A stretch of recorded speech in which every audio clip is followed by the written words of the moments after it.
So friends, today we bring you a story that will shake your soul. This is about a 2024 Indonesian horror film, Takut.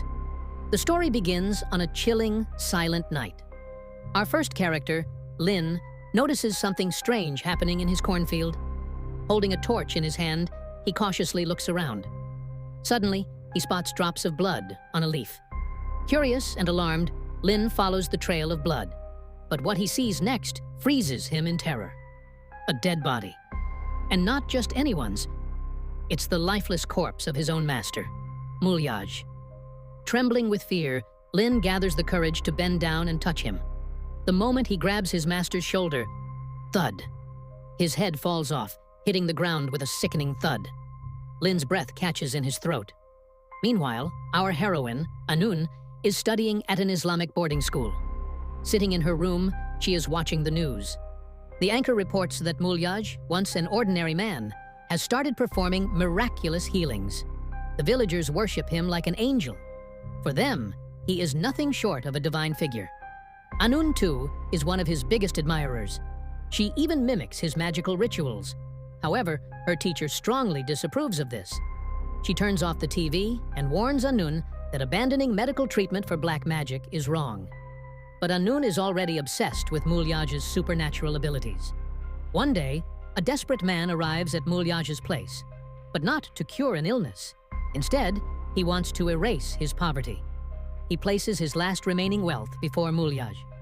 Mulyaj places a knife on his hand and begins chanting a mystical incantatio. Now, greed takes over. Blinded by his desire for more wealth, the man is ready to sacrifice his own daughter. Meanwhile, Anun is returning to her hostel late at night. The streetlights flicker strangely as she walks down the empty road.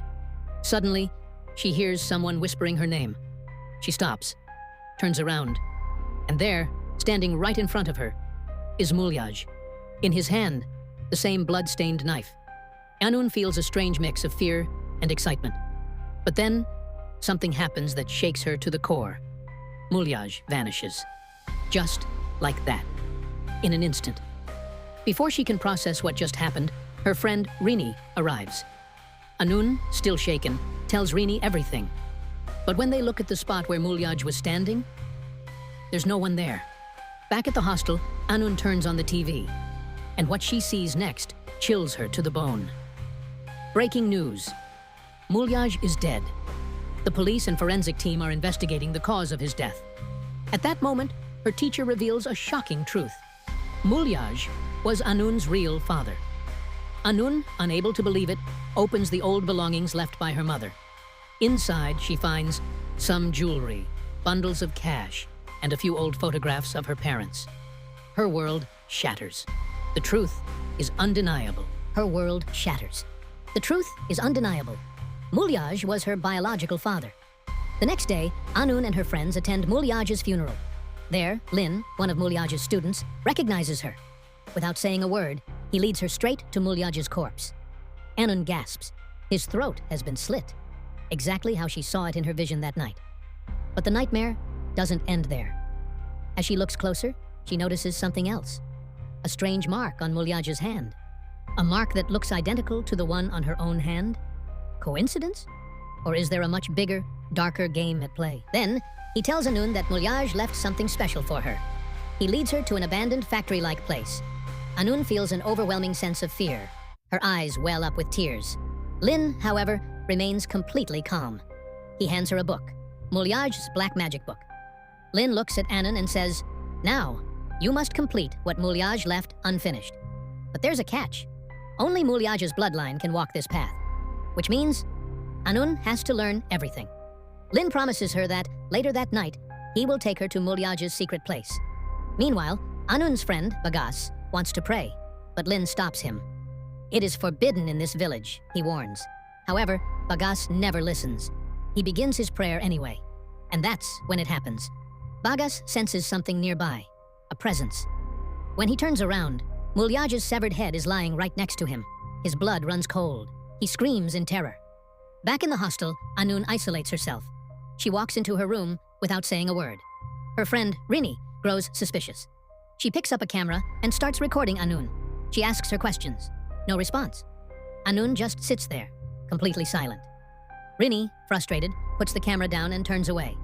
But then, she sees something that makes her blood freeze. Shaking, she rushes back to check the camera footage. And what she sees is terrifying. In the footage, Anun is completely alone. But in real life, Rini swears she saw something else. Something invisible, yet present. Now, Anun's friends want to leave. They believe this village is cursed. But Anun refuses. She is determined to master Muliaj's dark magic. After all, this is the only thing that connects her to her father. The tension between Bagas and Anun grows.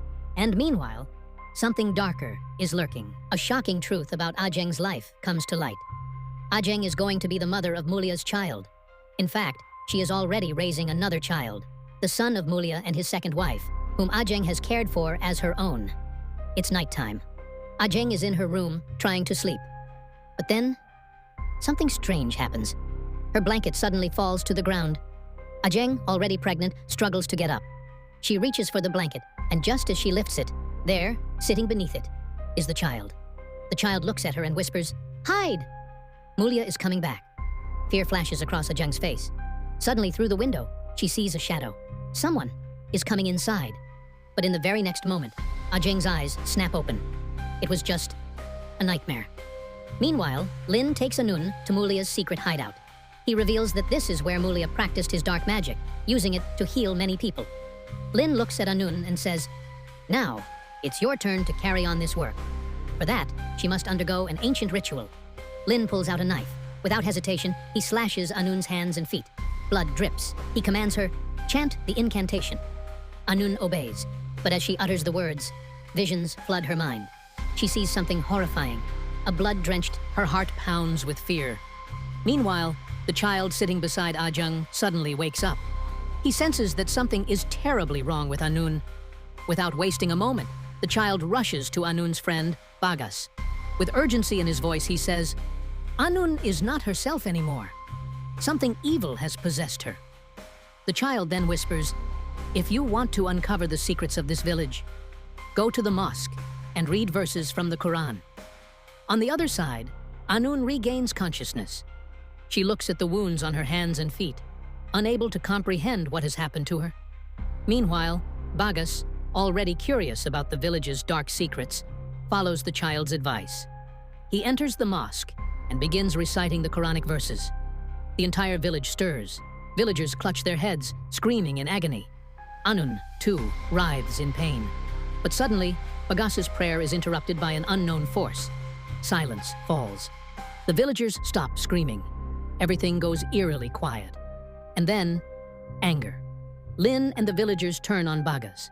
They accuse him of breaking the sacred rules of the village. By the next morning, Bagas is threatened. Leave the village, or face the consequences. But before he can go, he stumbles upon something horrifying. The village's deepest, darkest secret. Anun is determined to find out the truth. Why? Is prayer forbidden in this village? The child finally confesses, "This village is cursed. Every new mother must sacrifice her child." Terror grips Anun's heart. The child adds, "Your mother was also killed as a sacrifice." Anun's breath quickens. Ajeng is next. Suddenly, blood trickles from Anun's nose. She quietly steps out of the room, murmuring, "My father did nothing wrong." Bagas and Rini decide to leave the village for good. But before they can go, the child stops them. He hands them a collection of hidden knowledge, evidence that could expose the village's dark truth. Anun, in a trance, wanders the empty village streets. Villagers, seeing her, begin following behind her, step by step. Suddenly, a crippled woman appears. She pleads, "Help me." Anun raises her hands, just like Mulia once did. A strange force surges through her.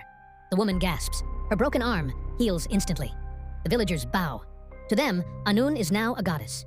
Meanwhile, the young boy rushes to Ajeng. "Ajeng! That evil spirit. It's back!" Ajeng knows this is the work of Mulia's dark magic. Lin wants Anun to follow Mulia's path so that the curse never ends. But Ajeng and the child want to escape. Before they can, the villagers surround Anun.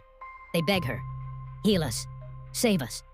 Bagas arrives and tries to snap Anun out of the trance, but the villagers hold him back. Lin, once again, drags Anun to Mulia's secret chamber. He raises a knife.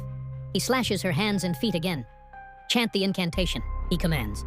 Suddenly, Anun's mind is flooded with terrifying visions. She sees the young boy, but this time, he is holding Mulia's severed head. The sight sends a shiver down her spine. Meanwhile, Ajeng and the child desperately run.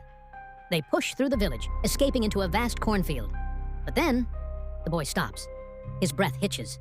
Something is coming. Suddenly, Anun appears. She lunges at the boy. Her eyes are hollow, a knife clutched in her hand. Ajeng realizes Anun is no longer herself. She is completely possessed. Suddenly, a piercing scream echoed from inside the mansion. Bagas and the villagers rushed inside. Deep within, they discovered a hidden room. Their eyes widened in horror. From the ceiling, several cloth-wrapped sacks hung ominously. With trembling hands, they untied one of the sacks. Inside, a woman's skeletal remains. A chilling realization sank in. These were the women Mulia had captured and imprisoned. But opening these sacks was dangerous. The spirits could draw energy from them, growing even stronger. Just then, a sudden flash of lightning struck, and in that very instant, Anun vanished, only to reappear a moment later, right in front of Bagas and the villagers. The next day, the villagers performed sacred rituals to bring peace to the souls of the lost women. Their bodies were properly buried. Bagas and his friends took Mulia's book of dark magic and sealed it away forever, never to be found again. The village was finally free. The curse broken. And that, my friends, was the complete story of the 2024 Indonesian horror movie, Thagut. If you enjoyed this video, don't forget to like and subscribe. See you next time with another thrilling story. Thank you for watching.